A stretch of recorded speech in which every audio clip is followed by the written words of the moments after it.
নতুন একটা ভ্যাকেন্সির খবর নিয়ে তোমাদের সামনে আমি চলে এসেছি। আমি লাবণী। ই লার্নিং গ্রুপে তোমাদের সবাইকে জানাই স্বাগত।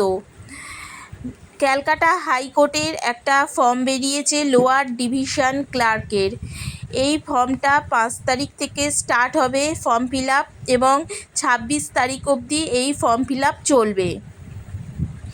এই ফর্মের ফিল আপের বয়স হচ্ছে 18 থেকে 40 বছর, আর এসসি এসটিদের জন্য 5 বছরের রিল্যাক্সেশন থাকছে।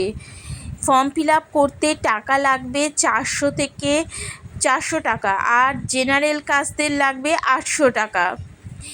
এই ফর্ম ফিল আপে এইচএস কোয়ালিফিকেশান থাকলেই হবে। 90 মিনিটের পরীক্ষা হবে। অঙ্ক, জিআই, জিকে আর ইংলিশ থাকবে 100 নাম্বারের টোটাল। এটা ফেজ 1। এরপরে ফেজ 2 হবে।